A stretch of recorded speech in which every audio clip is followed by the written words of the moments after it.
नमस्कार सभी को राम राम। मैं आपके बीच Rakesh Chaudhary. Oxford career centre पे आपका स्वागत है दोस्तों। सारे विद्यार्थी लाइव आ जाओ, फटाफट से सेशन को दबा के शेयर करें। और आज की जो अपनी क्लास रहने वाली है दोस्तों, ये बहुत ही इंपॉर्टेंट क्लास रहेगी आपके, क्योंकि इसके अंदर हम किसका डिस्कस करेंगे, आपके एसएससी जीडी से साथ साथ आपके यूपी पुलिस।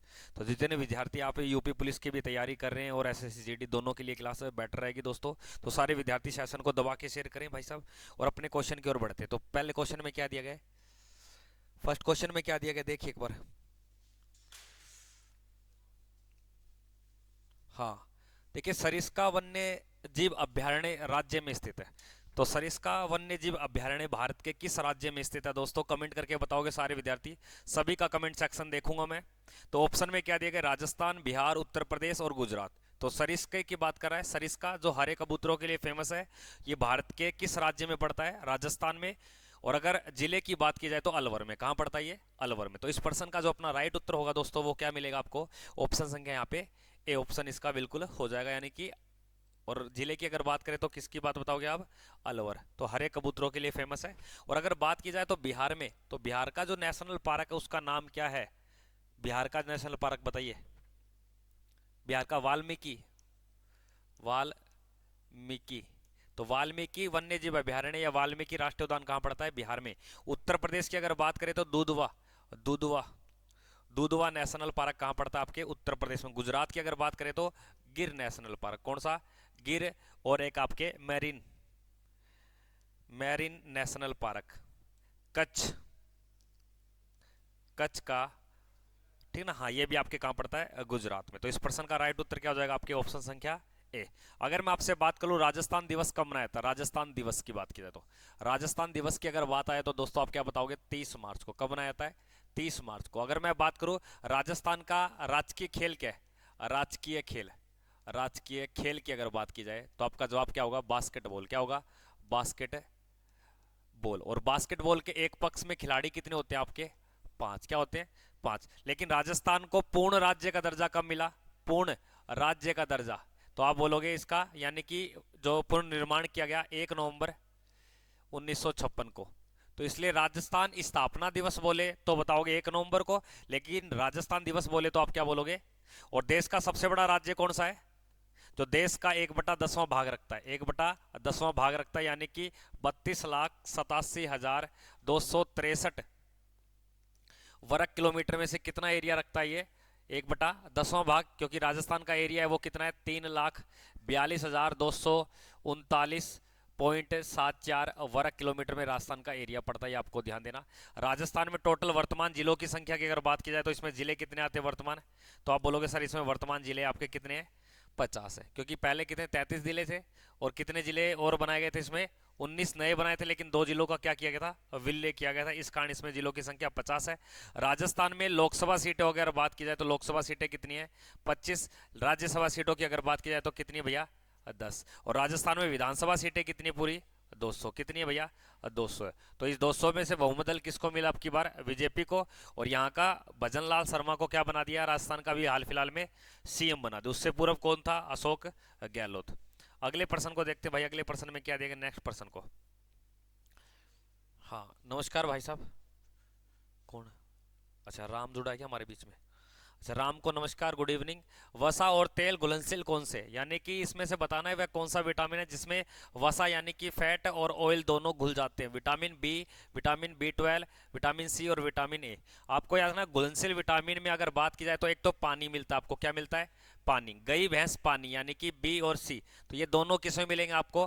पानी में। आप बाकी जो बच गए जैसे ए, डी, ई, के, इसको शॉर्ट फॉर्म में लिख सकते हो कीड़ा। क्या लिख सकते हो?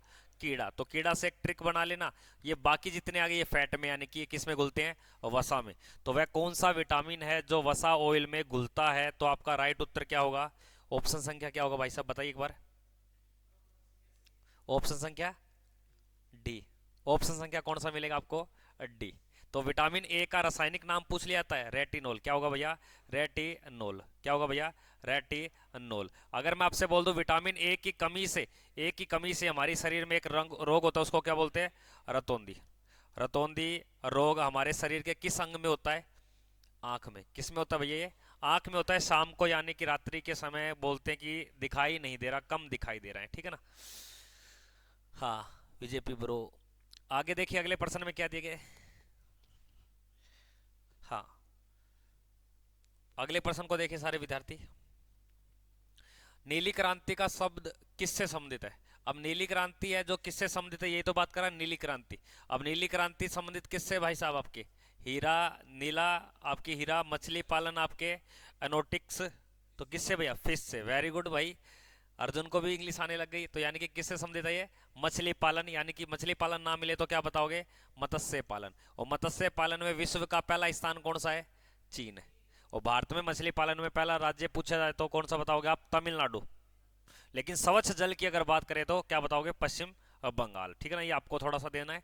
एक बात बताइए, मछली पालन की विधि को क्या बोलते हैं। अगर मछली पालन आप विधि कर रहे हो, उस विधि को क्या बोलते हैं, आपके पीसी कल्चर। क्या बोलते हैं, पीसी कल्चर। तो मछली पालन की विधि को क्या कहता है, पीसी कल्चर। ये आपको ध्यान देना, पीसी कल्चर। एपी कल्चर में क्या होता है, मधुमक्खी पालन।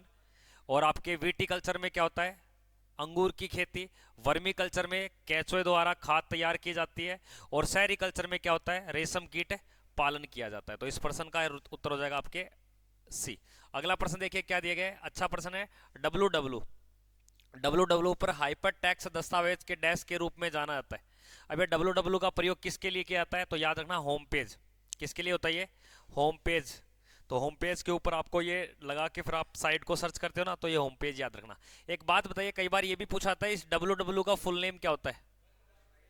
हाँ, वर्ल्ड वाइड वेब आपको याद रखना है। और local area network, local area network, L A का मतलब क्या होता है, लोकल एरिया नेटवर्क। ठीक है ना, ये आपको बताना है। तो एक बात बताइए मुझे आप, कंप्यूटर आपने सुना होगा, कंप्यूटर, कंप्यूटर का पिता कौन था, कंप्यूटर का पिता चार्ल्स बेबेज। एक बात बताइए, कंप्यूटर में एक यूनिट और एक इकाई होती है जिसको हम बोलते हैं कीबोर्ड। क्या बोलते हैं, कीबोर्ड। क्या बोलते हैं, कीबोर्ड। अगर मैं आपसे प्रश्न पूछ लूं, कीबोर्ड इनपुट है या आउटपुट है, कीबोर्ड क्या है, इनपुट है या आउटपुट है आपके, अब बताइए। देखो इनपुट का मतलब होता है उसके अंदर हमें निर्देश देने, क्या देने, निर्देश देने। तो ये क्या चीज है, आउटपुट का मतलब होता है उसको शो करना। अभी आपको दिखाई दे रहा है, ये क्या है, आउटपुट है। लेकिन इसके अंदर मैं लिख रहा हूं, ये क्या काम कर रहा है अब, यानी कि ये क्या चीज हो गई आपके, पेन, यानी कि टच स्क्रीन हो गई। टच स्क्रीन क्या बन गई आपके, इनपुट बन गई, जो निर्देश देता है। ठीक है ना, और जो आवाज निकाल रहा है वो क्या हो जाएगा, आउटपुट। धन्यवाद आपका। अगले प्रश्न में देखिए क्या प्रश्न दिया गया है, निम्नलिखित में से कब गंगा बाढ़ नियंत्रण को की योजना पटना में स्थापित की गई थी। तो गंगा नदी की बात कर रहा है, तो याद रखना ये आपके 12 अप्रैल 1972 को, 12 अप्रैल 1972 को ये आपके की गई थी। एक बात बताइए, भारत को गंगा नदी राष्ट्रीय नदी का दर्जा कब दिया गया, तो आप बोलोगे सर 2008 में। कब दिया गया। और इसमें एक जीव पाया जाता है जिसका नाम क्या है, गंगा डॉल्फिन। तो गंगा डॉल्फिन को मान्यता कब दी गई। और भारत में राष्ट्रीय पशु आपके हाथी को विरासत पशु का दर्जा कब दिया गया, 10 में। लेकिन भारत में हमारा राष्ट्रीय पशु 1973 में किसको बना दिया, बाघ को। तो कई बार यह प्रश्न आता है कि राष्ट्रीय पशु बाघ को मान्यता कब दी गई, 1973 में। और राष्ट्रीय आपके गंगा डॉल्फिन को मान्यता कब दी गई, 2009 में। और राष्ट्रीय गंगा को राष्ट्रीय नदी की दर्जा कब मिली, 2008 में। लेकिन हमारा जो हाथी को विरासत पशु बनाया गया वो कब बनाया गया, 2010 में। ठीक है, सभी बच्चे अपने दोस्तों को भी शेयर करें, बिल्कुल गुरुजी करेंगे, इनका काम ही है ये करने का, शेयर पढ़ते तो है नहीं है। अगले प्रश्न को देखिए, अगले प्रश्न में क्या देखिए, ऐतिहासिक शेरशाह सूरी मार्ग को कहा जाता है। इनमें से वह कौन सी सड़क है, कौन सा नेशनल हाईवे है जिसको शेरशाह सूरी कहा जाता है, क्योंकि शेरशाह सूरी ने वहां से उनके बीच में सड़क का निर्माण कराया था। तो प्रश्न क्या आता है, भारत में सड़क निर्माता किसे कहा जाता है, तो आप क्या बोलोगे, शेरशाह सूरी। तो याद रखना, दिल्ली से, अमृतसर से लेकर दिल्ली और दिल्ली से लेकर कोलकाता, ये NH आपके 2 है, ये NH आपके क्या है, 1 है। तो इन दोनों के मार्ग को किस नाम से जाना जाता है, शेरशाह सूरी मार्ग। तो इस प्रश्न के अकॉर्डिंग आपका क्या हो जाएगा, NH1। तो NH1 और NH2 को हम क्या बोलते हैं, आपके शेरशाह सूरी मार्ग कहा जाता है।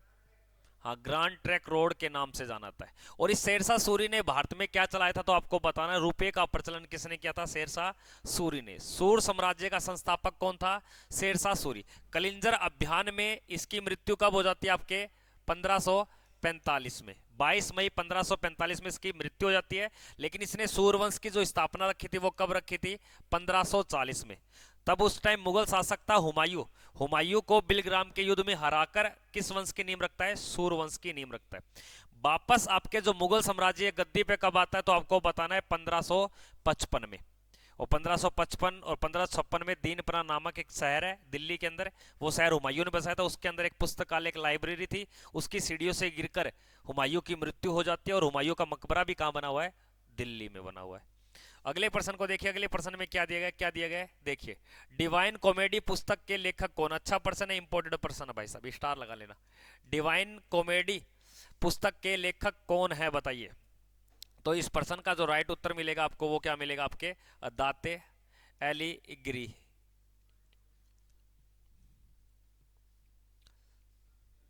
अर्जुन राम राम भाई, राम राम अर्जुन भाई, राम राम। अगले प्रश्न को देखिए क्या दिया गया। निम्नलिखित में से किसके पास भारत में नोट, अब कोई नोट है, अब नोट को क्या कर रहा है कोई बैंक, उसे जारी कर रहा है। एकमात्र अधिकार किसको है? बस अब सभी को पता है बैंकों का बैंक किसे बोलते हैं? आरबीआई को। किसको बोलते हैं भैया? आरबीआई को। तो आरबीआई आपका क्या हो जाएगा यहाँ पे? राइट उत्तर हो जाएगा। एक मक्खी बैठी थी कैमरे पे, पता नहीं क्या ले रही थी, ये गिलास लगा रही होगी।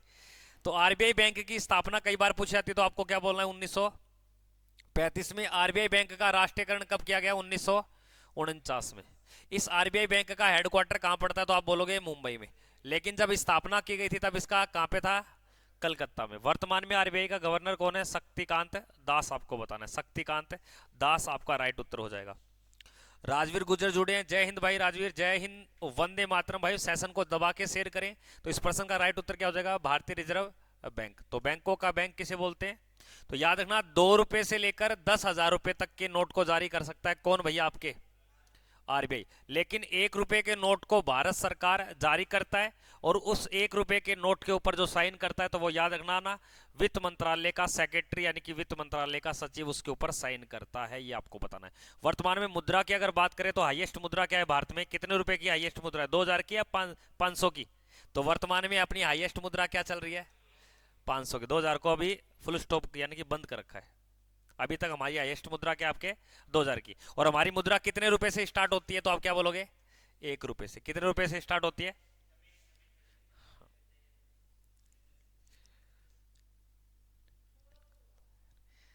बताओ भाई, जलेबी खानी है तो आपको पता है जलेबी खाने का टारगेट अपना कितना है? 50 प्लस का लाइव। 50 होते ही जलेबी खा सकते हो जितने विद्यार्थी सपोर्ट कर सकते हो। देखो 13 विद्यार्थी है, अगर 13 विद्यार्थी एक एक विद्यार्थी को दौड़ेंगे ना तो ऑटोमेटिक कितने हो जाएंगे? पूरे 26 हो जाएंगे। और 26 होंगे जब एक दो वो वाले जोड़ देंगे तो 50 आपका टारगेट पूरा। और 2 किलो जलेबी आएगी, दबा के खाना। अगले प्रश्न को देखना, अगले प्रश्न में क्या दिया गया? भारत और यूके के बीच में इंद्रधनुष संयुक्त अभ्यास चलाया गया। अब इंद्रधनुष जो अभ्यास चलाया गया था आपके 2022 के अंदर, तो ये यूके के बीच में, यूके का मतलब है उत्तराखंड, यूनाइटेड किंगडम, ठीक ना? तो ग्रेट ब्रिटेन जो आप बोलते हो। तो ये एक युद्ध अभ्यास, कैसा युद्ध अभ्यास था? वायु टू वायु। अब एक बात बताइए प्रशांत, जो वायुसेना है, इस वायुसेना का वर्तमान में भारत का एडमिरल कौन है? तो याद रखना, V R Chaudhary. V R Chaudhary. और इसका जो दिवस है वो कब बनाया था? आपके 8 अक्टूबर को, ठीक है ना? और एक बात बता, वायुसेना का जो हेडक्वार्टर है वो कहाँ है? तो चाहे वायुसेना हो, चाहे थल सेना हो, चाहे आपके नौसेना हो, तो तीनों का हेडक्वार्टर कहाँ पड़ता है? नई दिल्ली। और तीनों का सर्वोच्च कमांडो भी कौन है? और तीनों का सेना अध्यक्ष कौन कहलाएगा? सीडीएस। और वो कौन है? अनिल चौहान है। अगले प्रश्न को देखिए। कोई नहीं, 4 किलो मंगा लेंगे गुरुजी, बस आप खुश रहो। आगे देखिए, भारतीय संविधान में किस अनुच्छेद के तहत संपत्ति का जो अधिकार है ये एक सरल क्या बना दिया? कानूनी अधिकार बना दिया।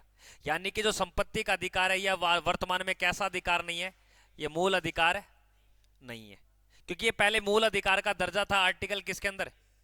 31। और आपको याद रखना, आर्टिकल 19(j) के अंदर इसको क्या दी गई थी? स्वतंत्रता। हमारे पास पहले 7 प्रकार की स्वतंत्रता थी, अब वर्तमान में 6 प्रकार की स्वतंत्रता, और 6 प्रकार के ही क्या है आपके पास अभी?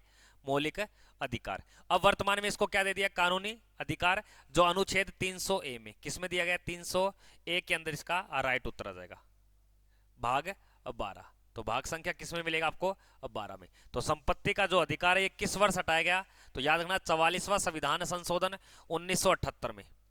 44वां संविधान संशोधन, देखो चार चार कितने होते हैं? 8 है, इस प्रकार 1978 याद रखना आपको, क्योंकि 42वें संविधान संशोधन के तहत तो आपके मूल कर्तव्य जोड़े गए थे, और उसी संविधान संशोधन को किसकी संज्ञा दी गई है? एक लघु संविधान की संज्ञा दी गई, मिनी कॉन्स्टिट्यूशन की संज्ञा दी गई है दोस्तों। अगले प्रश्न में देखिए, अगले प्रश्न में क्या दिया गया? वह बंदरगाह जिसे अरब सागर की रानी के नाम से जाना जाता है, वह बंदरगाह जिसे अरब सागर की रानी के नाम से जाना जाता है। ऑप्शन में क्या दिया गया आपके? अरब सागर की रानी। तो अरब सागर की जो रानी किसको कहा गया? कोची। और ये कोची कहां पड़ता है? अगर कई बार प्रश्न आता है देश का सबसे बड़ा बंदरगाह कौन सा है, और देश का सबसे प्राचीन बंदरगाह की अगर बात करें तो प्राचीन बंदरगाह, तो भी आपको क्या बताना है? मुंबई। अगर मुंबई की जगह ऑप्शन में क्या मिलेगा आपको? कांडला बंदरगाह। क्या मिलेगा आपको? कांडला बंदरगाह, ठीक ना। और एक तो आपने एक शब्द सुना होगा लोथल, क्योंकि सिंधु घाटी सभ्यता में आपको जो गोदीवाड़ा के साक्ष्य मिले वो कहाँ मिले? और लोथल कहाँ पड़ता है? गुजरात में। इसलिए सबसे प्राचीन बंदरगाह कौन सा बताना आपको? लोथल ऑप्शन में ना हो तो भी आपको किसको बताना है? और सबसे बड़ा भी पूछे तो कौन सा बताना है? और सबसे प्राचीन की बजाय आपसे पूछ लेगा भारत का सबसे बड़ा कृत्रिम बंदरगाह, कृत्रिम बंदरगाह जो मनुष्य द्वारा निर्मित, आपके कौन सा? चेन्नई बंदरगाह। और भारत का सबसे गहरा बंदरगाह कौन सा है? विशाखापट्टनम। और भारत में बड़े बंदरगाहों की संख्या कितनी है? आपको कितने बताने हैं? 13। और छोटे बंदरगाहों की संख्या कितनी है? 200 प्लस, 200 प्लस। छोटे बंदरगाहों पे अधिकार होता है केंद्र सरकार और राज्य सरकार दोनों का, जबकि बड़े बंदरगाहों के अधिकार होता है आपके केंद्र सरकार यानी कि संघ सूची, नीचे वाला समवर्ती सूची में आता है। ये जो बंदरगाह पड़ता है आपके कहां पड़ता है? ये आपके गोवा में। कहां पड़ता है? गोवा में। ये कहां पड़ता है? कर्नाटक में। ये कहां पड़ता है? महाराष्ट्र में। तो नाम से पता चल रहा है मुंबई महाराष्ट्र। अगले प्रश्न को देखिए, अगले प्रश्न में क्या दिए गए? अंतरराष्ट्रीय सार्वभौमिक स्वास्थ्य कवरेज दिवस प्रत्येक वर्ष किस तारीख को मनाया जाता है दोस्तों? बताइए। अंतरराष्ट्रीय सार्वभौमिक स्वास्थ्य दिवस, वैसे विश्व स्वास्थ्य दिवस की अगर बात करेंगे तो ये कितने दिन को आता है? ये 7 अप्रैल को। लेकिन यहां प्रश्न पूछा अंतरराष्ट्रीय सार्वभौमिक, तो ये आपको याद रखना है 12 दिसंबर को। कब आता है भैया? 12 दिसंबर को, ठीक है ना। और अगर मैं आपसे बात करूं 22 दिसंबर को कौन सा दिवस आता है? 22 दिसंबर को, क्योंकि हमारा पृथ्वी का दिन क्या होता है? छोटा। रात क्या होती है? बड़ी। क्योंकि हमारे पृथ्वी पर देखो 22 दिसंबर को दिन पृथ्वी पर ही उत्तरी गोलार्ध में, उत्तरी गोलार्ध में दिन छोटा होगा और रात क्या होगी? बड़ी। तो 22 दिसंबर को बनाएंगे हम गणित दिवस। क्या बनाएंगे? गणित दिवस। और अगर मैं बात करूं आपसे 28 दिसंबर को क्या बनाया जाता है? 28 दिसंबर को तो आप बोलोगे आपके कांग्रेस स्थापना दिवस। क्या बोलोगे भैया? कांग्रेस स्थापना दिवस। डी उत्तर आएगा गुरुजी। डी उत्तर बता रहे उपयुक्त में से कोई नहीं। अरे यहां पे मैंने सार्वभौमिक पूछा है, सार्वभौमिक। चलो कोई बात नहीं। अगले प्रश्न को देखिए, अगले प्रश्न में क्या दिया गया? भारतीय संविधान का निम्नलिखित में से कौन सा अनुच्छेद शिक्षा के अधिकार से संबंधित है? शिक्षा के अधिकार से संबंधित है, शिक्षा का अधिकार। आर्टिकल आपके 41 बी में, 21 में, 51 ए में। तो देखो याद रखना 51 ए में आपको क्या दिया गया? मूल अधिकार दिए गए। और कितने प्रकार है? हाँ सॉरी, मूल कर्तव्य 11 दिए गए आपको। जबकि शिक्षा के अधिकार को जो बताया गया वो 21 ए के अंदर, जिसको हम क्या बोलते हैं? Right to education. क्या बोलते हैं? Right to education. और इस राइट टू एजुकेशन को पूरे भारत में जो लागू किया गया ये 1 अप्रैल 2010 को। ये भी थोड़ा सा ध्यान देना।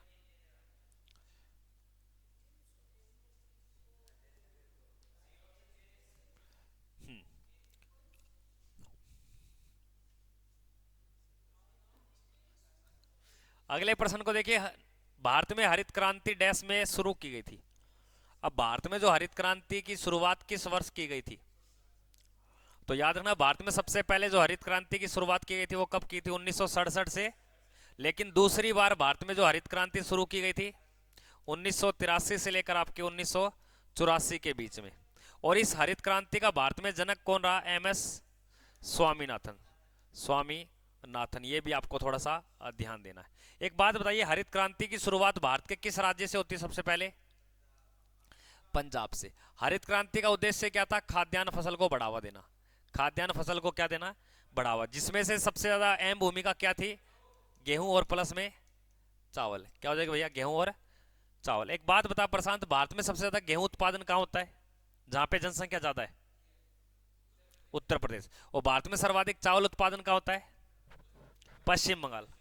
और चावल में किसकी मात्रा ज्यादा होती है? कार्बोहाइड्रेट। और याद रखना कार्बोहाइड्रेट का जो पाचन होता है वो हमारे किस अंग में हो जाता है? मुंह में हो जाता है। किस में हो जाता है? मुंह में। और एक बात बताइए, जो चावल में कौन सा विटामिन पाया जाता है? जो गोल्डन राइस होते हैं ना, गोल्डन, उसमें विटामिन ए होता है, लेकिन चावल में कोई विटामिन नहीं होता। ये भी आपको दिया था वसा। अगले प्रश्न को देखिए क्या दिया गया। सबसे घनी आबादी वाला महाद्वीप पूछ रहा है, वह कौन सा महाद्वीप है जिसमें जनसंख्या ज्यादा बताई गई है आपके? क्या चीज? उत्तरी अमेरिका, अफ्रीका, यूरोप और एशिया।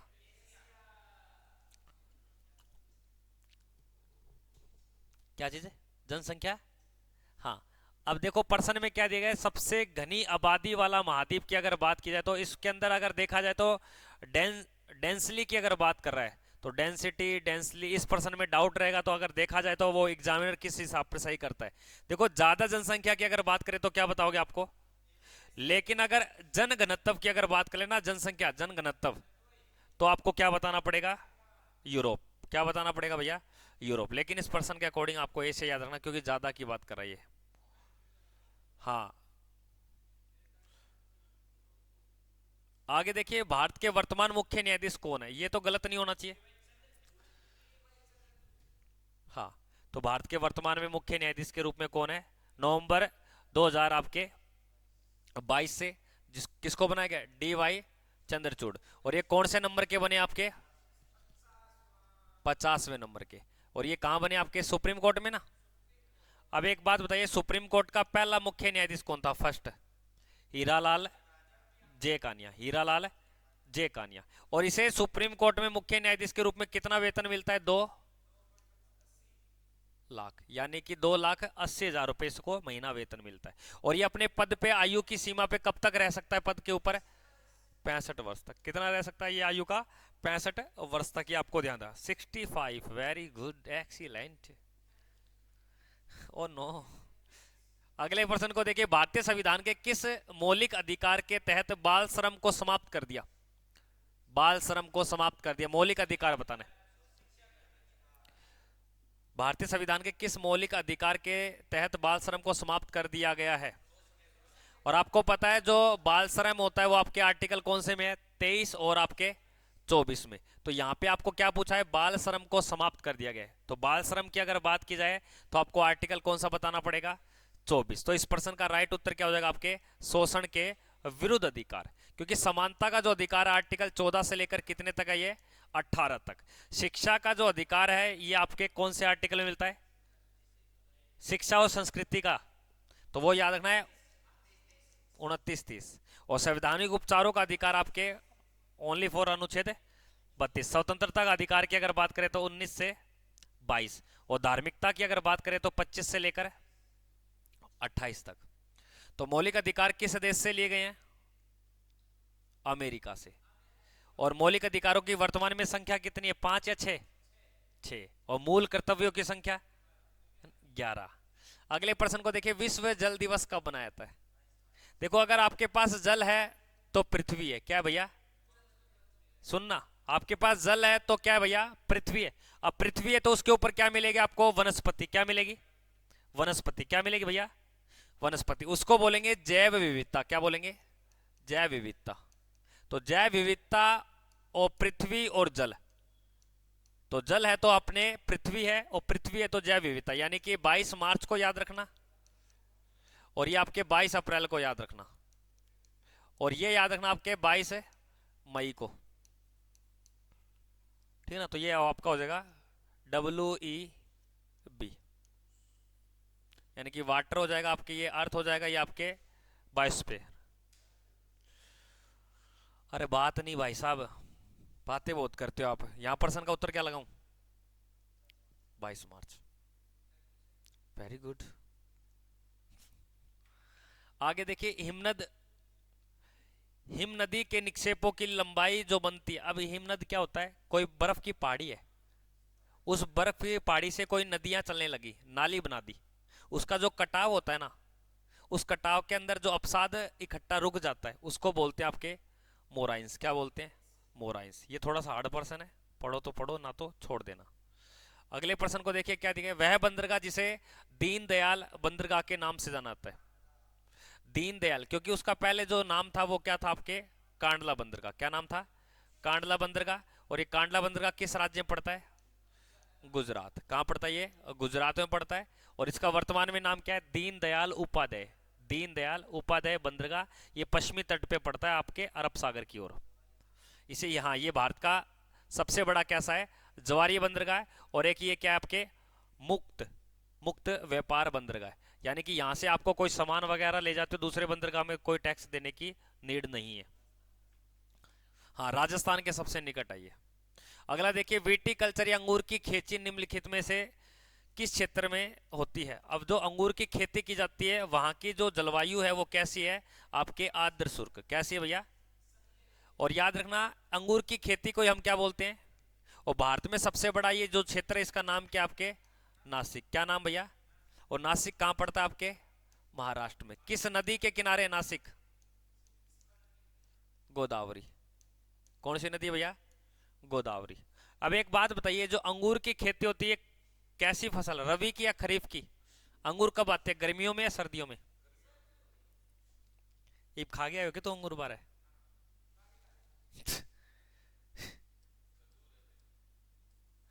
और किमी भी हो है, ठीक है।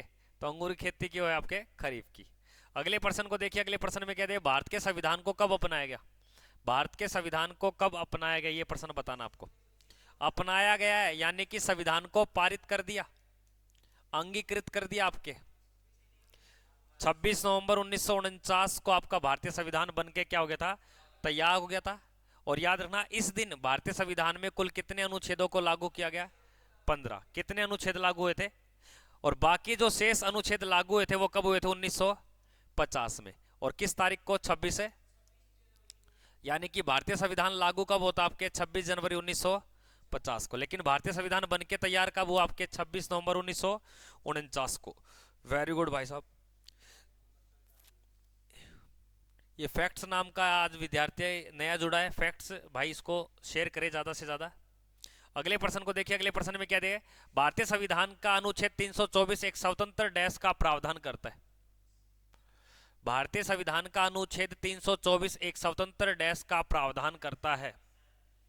तो स्वतंत्र यानी कि 324 के तहत आप किसी, हाँ, भारतीय इलेक्शन यानी कि चुनाव आयोग की क्या कर सकते हो, स्थापना कर सकते हो। और इसकी स्थापना कहाँ पे की गई, आपके दिल्ली में। और इसकी स्थापना कब की गई थी, 25 जनवरी 1950 में। 25 जनवरी 1950 के अंदर। यानी कि ये राष्ट्रपति, उपराष्ट्रपति, लोकसभा, राज्यसभा, राज्यों की विधानसभा आदि के क्या करता है, ये चुनाव करवाता है। और किसी को राष्ट्रीय या राजनीतिक दल की पार्टी देने का अधिकार भी किसको है, इसी को। और किसी पार्टी को जो चुनावी चिन्ह देने का अधिकार भी किसको है, ये इसी को है, ठीक है ना। जो वोट बनता है वो वोट बनाने का अधिकार भी किसको है, भारतीय निर्वाचन आयोग को।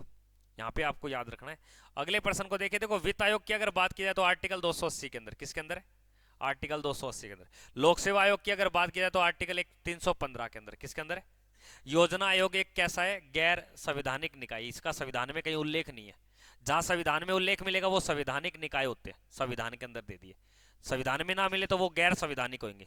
तो यानी कि योजना आयोग एक गैर संवैधानिक है।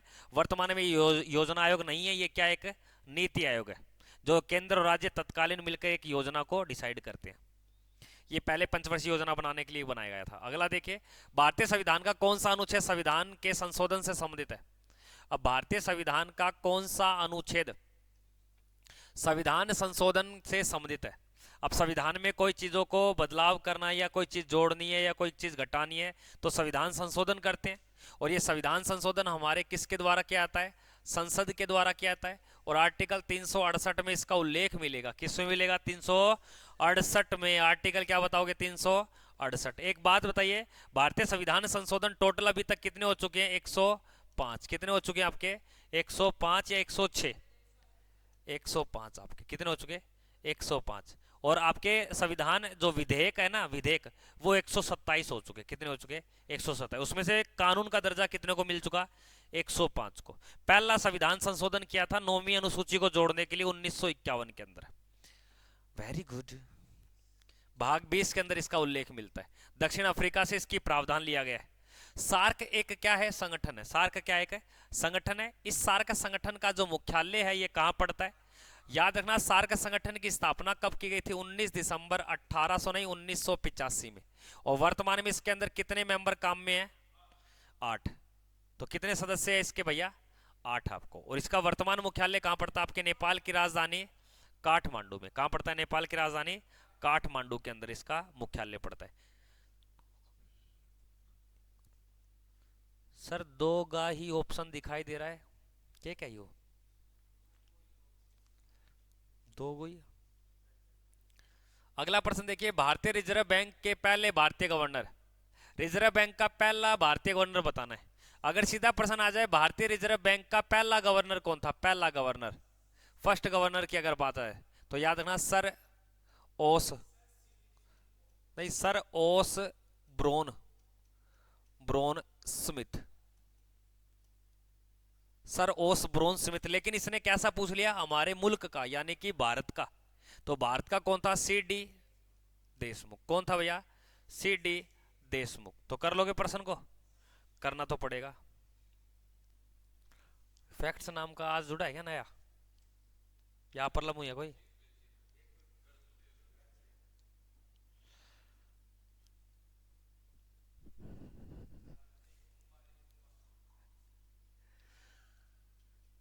अरे अगले प्रश्न को देखिए, क्या दिया गया है? उत्तर प्रदेश द्वारा राज्यसभा को भेजी गई सीटों की कुल संख्या कितनी है? अब उत्तर प्रदेश के अंदर राज्यसभा सीटें पूछ रहा है। राज्यसभा सीटें कितनी है आपकी? कहां की बात कर रहा है ये? आज सवेरे ही बतायो ना, यो कौन बतायो? उत्तर प्रदेश को राज्यसभा सीट कौन बताई? वो सवेरे ही बताई डी है, थोड़ी देर पहले को नहीं हो वो। याद रखना, यहाँ पे अगर लोकसभा सीटों की अगर बात की जाए तो कितनी है? 80। और यहाँ पे विधानसभा की अगर बात की जाए तो 400। और यहाँ पे विधान परिषद की अगर बात की जाए तो पूरी कितनी सीटें हैं? 100। अब एक बात बताइए, उत्तर प्रदेश राज्य कितने देशों से लगता है? उसका नाम क्या है? नेपाल। कितने देश से लगता है? ओके, कितने राज्यों से लगता है? 8 राज्य और एक केंद्र शासित प्रदेश, टोटल कितने हो गए? 9 राज्य क्षेत्र। तो इस प्रश्न का राइट उत्तर क्या कर दूंगा भैया मैं? अब एक बात बताइए, राज्यसभा कभी भंग होता है क्या? यानी कि ये कैसा सदन है? स्थायी सदन है, ये कभी भंग नहीं होता। और इसके अंदर जो सदस्य काम करते हैं उनका कार्यकाल कितना होता है? लेकिन इसका सदन का कोई कार्यकाल नहीं होता। कोई कार्यकाल होता तो भंग हो जाती, इसका मतलब ना बजावे। आगे देखिए, विश्व मलेरिया दिवस कब मनाया जाता है? अभी अच्छा प्रश्न है। अब मलेरिया जो होता है आपको पता होगा, महिला मच्छर के काटने से होता है, यानी कि मादा। हाँ, और मादा एंडीज के काटने से आपका क्या होता है? डेंगू। यानी कि हर चीज में आपको मादा, तो मादा से बच के रहें आप भी। Very good.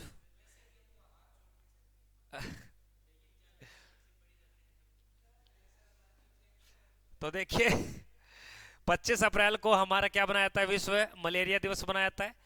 और अगर बात की जाए तो मलेरिया जो होता है मादा इन्फ्लुएंजा के द्वारा, और मादा एंडीज के द्वारा क्या होता है? आपके डेंगू होता है। ये आपको ध्यान रखना है। इनके काटने से होता है भाई, देख लो। पुरुष काटेगा तो कुछ नहीं होगा।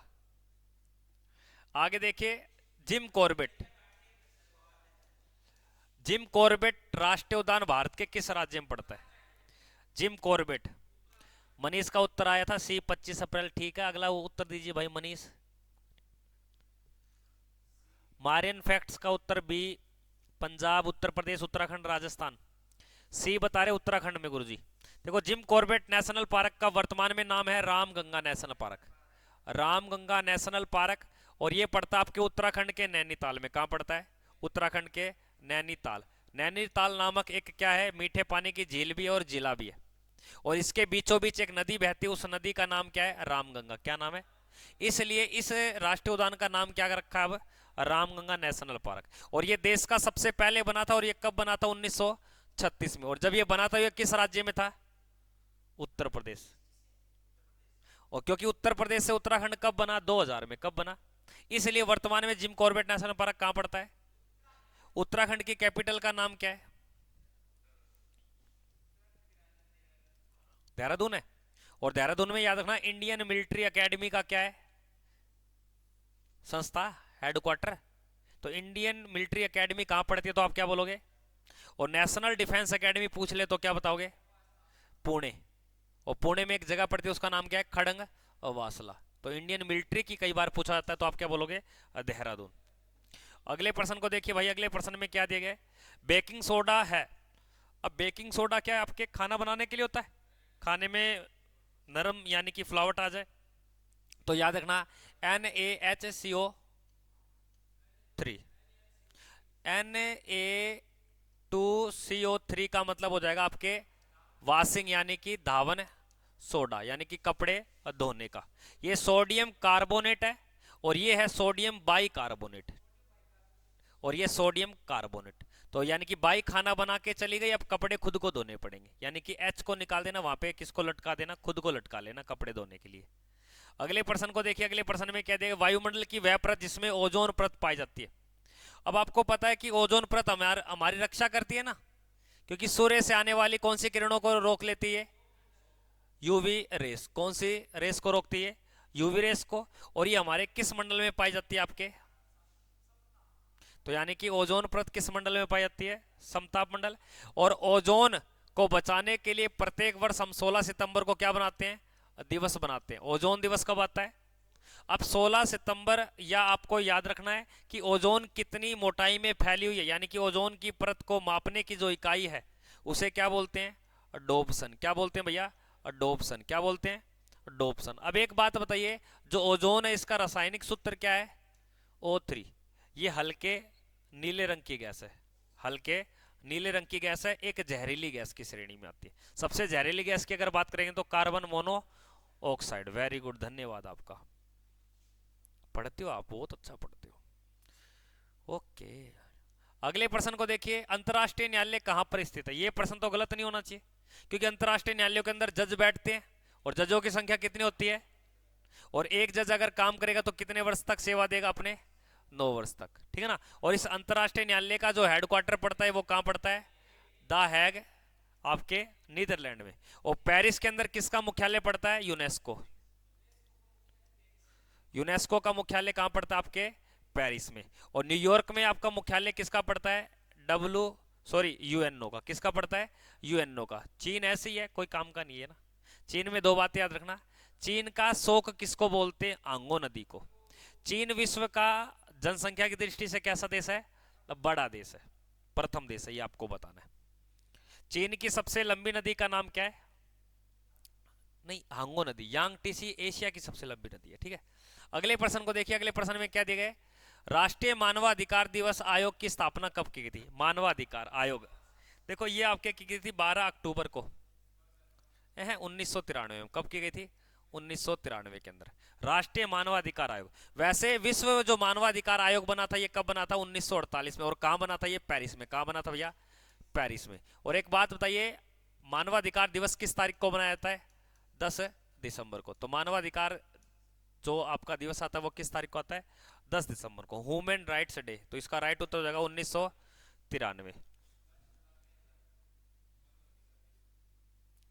अगले प्रश्न को देखिए, संयुक्त राष्ट्र संगठन कब लागू हुआ।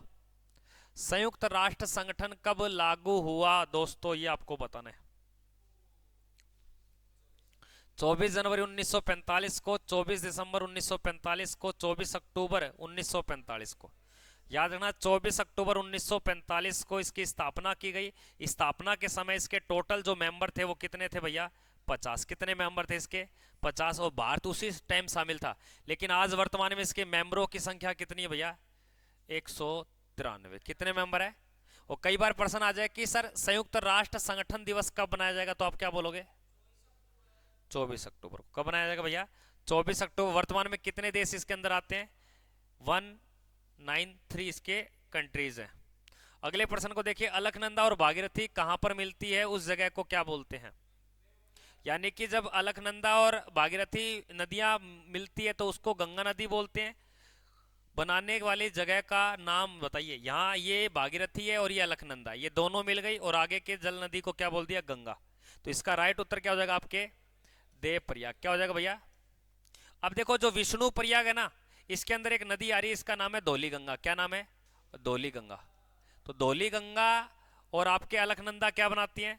विष्णु प्रयाग, यानी कि ये बी वाला हो जाएगा यहाँ पे। और फिर दे दिया आपको नंद प्रयाग। तो नंद प्रयाग में याद रखना, यहाँ पर एक नदी है जिसका नाम है नंदाकनी। क्या नाम है? नंदाकनी।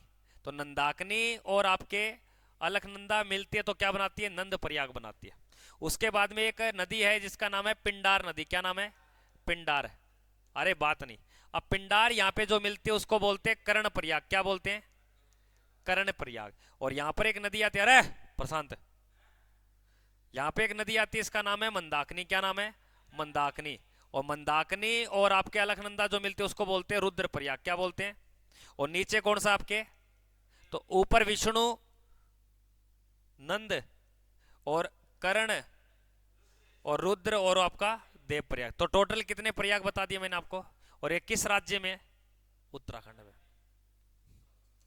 ध्यान को नहीं प्रशांत, थोड़ा बहुत भी। अगले प्रश्न को देखिए क्या दिए गए। संविधान सभा के लिए चुनाव कब हुए थे? पानी दे।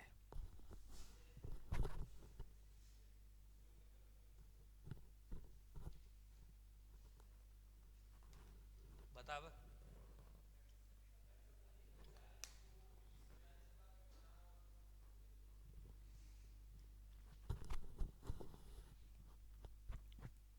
डेली के भी 20-20 प्रश्न याद रखोगे तो महीने में 600 प्रश्न होते हैं। और साल में कितने होते हैं? 12 छिके 12 छिके 60, 12 छिके 72, यानी कि एक साल में 7200 प्रश्न होते हैं। और 7200 प्रश्न याद हो जाएंगे ना। दिन के 20 बता रहा हूं। तो इसका राइट उत्तर क्या हो जाएगा आपके? जुलाई 1940 में। तो इस संविधान सभा के जो चुनाव करवाए गए थे, कैसे चुनाव थे? अप्रत्यक्ष।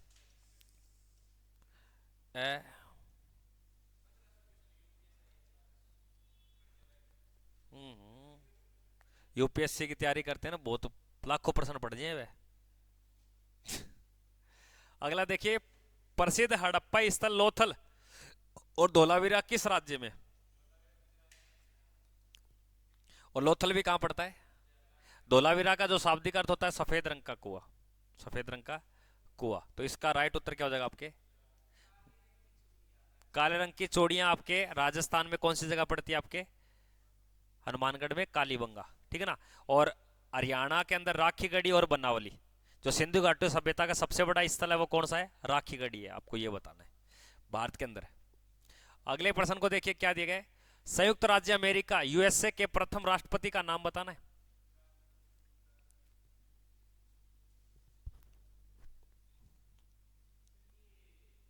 अच्छा, प्रशांत को सब कुछ आता है। गुरुजी देख क्या कह रहे हैं कमेंट सेक्शन में, पढ़ के देखे। तेरो तेरो तेरो नाम ना लेना चाहिए। संयुक्त राज्य अमेरिका के जो पहले राष्ट्रपति थे उसका नाम था जॉर्ज आपके वाशिंगटन। वाशिंगटन बोलना है। वो अगर वाशिंगटन डीसी लगा दोगे तो वो सिटी का नाम है। और उस सिटी के अंदर आपके अमेरिका की क्या पड़ती है? राजधानी। तो अमेरिका की राजधानी का नाम क्या है? वाशिंगटन है, डीसी। तो जॉर्ज वाशिंगटन के नाम पर इस शहर को बसाएगा। और ये यहाँ के क्या थे? पहले राष्ट्रपति। और यहाँ का राष्ट्रपति अगर बनता है तो कितने वर्ष के लिए बनता है? 4 साल। और अगर यहाँ का राष्ट्रपति बनना है तो क्या करना पड़ेगा? वहां का क्या होना पड़ेगा? मूल नागरिक का मतलब वहीं पे उसका क्या होना चाहिए? जन्म होना चाहिए, अन्यथा नहीं बन सकता। अगले प्रश्न को देखिए। अगले, हाँ, भारत में ऐसा नहीं है, भारत में नागरिक होना चाहिए बस। अगला प्रश्न देखिए क्या दिया गया है। भारतीय मानक समय है, यानी कि जो भारत का मानक समय रेखा है उसकी तुलना कर रहा है। अब भारत का मानक समय रेखा का नाम क्या है? 82.5 डिग्री। क्या नाम है? 82.5 डिग्री पूर्वी देशांतर। अगर इसके ऊपर जो समय होगा ना, मान लो इसके ऊपर 10 बजे, तो पूरे भारत का समय क्या होगा? 10 बजे। और जो हमारे विश्व की समय रेखा है वो कौन सी है? 0 डिग्री। उस 0 डिग्री से ये इस साइड है, यानी कि आगे है, क्योंकि समय आगे है। तो यानी कि याद रखना, ग्रीनविच मीन जीएमटी रेखा से 5.5 घंटे ये क्या है? आगे है। तो इस प्रश्न का राइट उत्तर क्या हो गया आपके? और इस रेखा के ऊपर कुल कितने राज्य हैं? तो आपकी जो भारतीय मानक समय रेखा उसको अंग्रेजी में बोलते हैं इंडियन स्टैंडर्ड टाइम, आईएसटी कहा जाता है। ये भी आपको याद रखना। तो इस प्रश्न का राइट उत्तर क्या हो जाएगा? अब एक बात बताइए, जो 0 डिग्री देशांतर है, 0 डिग्री देशांतर, और भारत का कौन सा है 82.5 डिग्री देशांतर। इनके बीच में समय अंतराल कितना होगा भाई अर्जुन तू बता। इनके बीच में टाइम का अंतराल कितना होगा 5 होगा। यो के दे रखे है पर्सन उरे दे रखे उत्तर में कि ध्यान किन्ने आज ये नींद आवे के थोड़ी खाए करो जब तो ताती ताती और आने दो कुक ने बिलोगे छोड़ रखे है।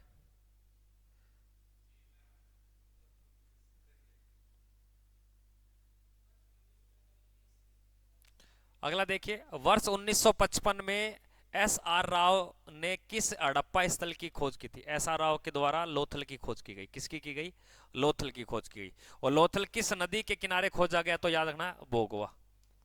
और कई बार ये भी प्रश्न आता है कि जो भोगवा नदी है ये सहायक नदी है क्या ये सहायक नदी।